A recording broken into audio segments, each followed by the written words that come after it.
Alô, meninos! Alô, meninas! Aqui é o professor Ezequiel Santos com mais uma aula de Geografia na sua TV Escola Jaboatão. Vem aqui comigo que a aula de hoje a gente vai falar das forças internas do nosso planeta, os agentes internos do relevo. Então observa aí na tua tela que quando você ouve falar de vulcanismo, né, montanhas, terremotos e tsunamis, você está ouvindo o resultado do trabalho das forças internas do nosso planeta. Então a gente percebe aí que nessa imagem, aqui a gente tem a erupção de um vulcão, uma imagem linda, belíssima, como dizia o meu amigo Will Smith, lindo, mas mortal, tá? A atividade vulcânica, ela é linda, ela é essencial, mas ela é mortal se não for tratada com o devido respeito. Nós temos aqui as cadeias de montanhas e eventos, né? Aqui é um exemplo de terremotos com prédios desmoronando e um exemplo da atividade da tsunami. Na verdade, a palavra correta deveria ser maremoto, porque tsunami é uma palavra japonesa que significa grande onda. E aí, quais são esses agentes internos ou formadores do relevo? Nós temos três principais. Nós temos o tectonismo, que é o movimento das placas tectônicas. Nós temos o vulcanismo, que é a capacidade do vulcão expelir lava. E aí eu já vou dizendo para vocês que quando aquele material, esse materialzinho aqui, sai, nós chamamos de lava. Quando está dentro, nós chamamos de magma, tá bom? Então, saiu, lava. Dentro, magma. E nós temos como força interna os abalos sísmicos, conhecidos como terremotos, tá? Então, esses são os agentes internos, as forças internas do nosso planeta. E aí, começando a falar do tectonismo, que é o movimento das placas tectônicas. Placas tectônicas, o que é isso, professor? São grandes blocos de rocha, as quais, ou nas quais, ou nos quais os continentes estão em cima, flutuando sobre ele. Então tem hora que esses blocos de rocha vão se chocar. E quando eles se chocam, nós dizemos que foi um movimento convergente. Tem hora que esses blocos de rocha vão passar um ao lado do outro. Mas eles vão se bater, tá? Mas eles vão estar assim, ó, um ao lado do outro. Nós dizemos que o movimento é transformante. E tem hora que esses blocos de rocha ficam com raiva um do outro e cada um vai para um lado. Então o movimento é divergente. Cada movimento desse tem uma consequência ou tem consequências específicas. E aí vamos aqui. Professor Ezequiel, o que faz os blocos de rochas se moverem? A força que está embaixo dos blocos de rocha, que é a força do magma. Lembra que numa outra aula a gente falou sobre o magma que está abaixo no manto, que está abaixo das placas tectônicas. Esse magma, ele fica passeando embaixo da Terra, dando volta em círculos. A gente chama isso de movimento de convecção do magma. Então, quando alguém perguntar para você o que você aprendeu na aula de geografia hoje, você vai dizer assim, olha, eu aprendi que quem faz as placas tectônicas se moverem é o movimento de convecção do magma. Se você esqueceu o nome convecção, você diz assim, ó, movimento circular do magma. Porque o magma vai lá embaixo, fica quente, porque fica mais perto do núcleo. Aí ele sobe, fica um pouquinho mais frio, passa nas placas, empurra as placas e desce novamente. Tá? Você tem uma noção, a temperatura pode variar de 4.000 graus a 2.000 graus nesse movimento.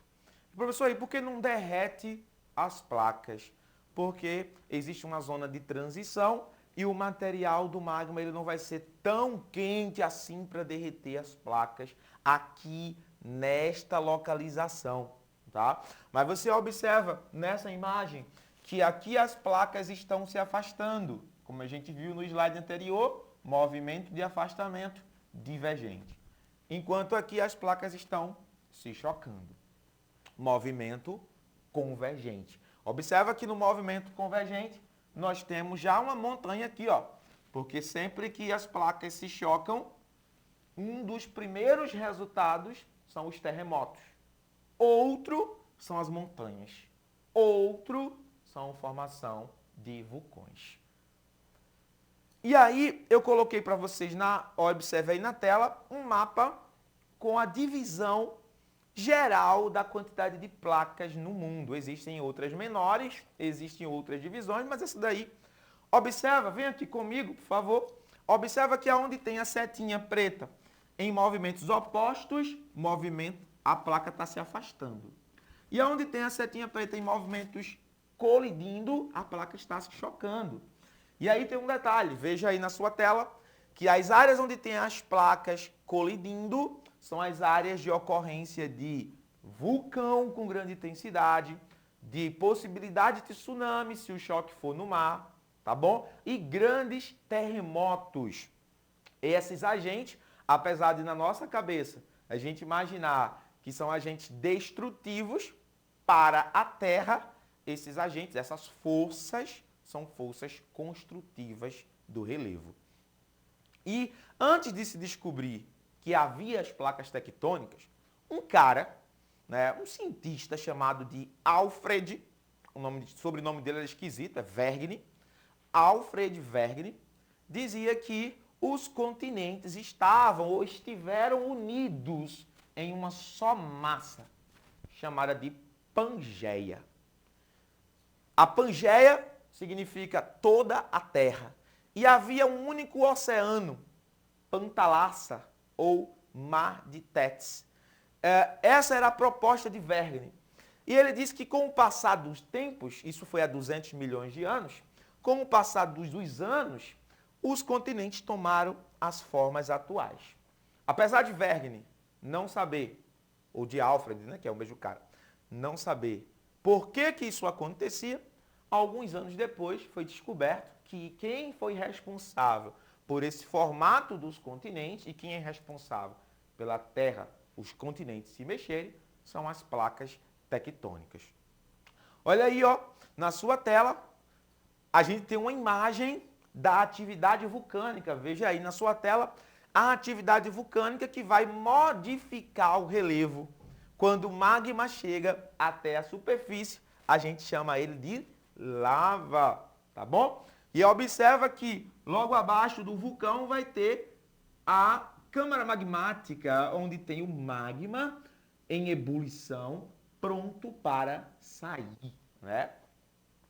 E a gente vai ter também a formação das montanhas, quando ocorre o choque de placa. Imagina uma folha de papel, você chocando uma com a outra.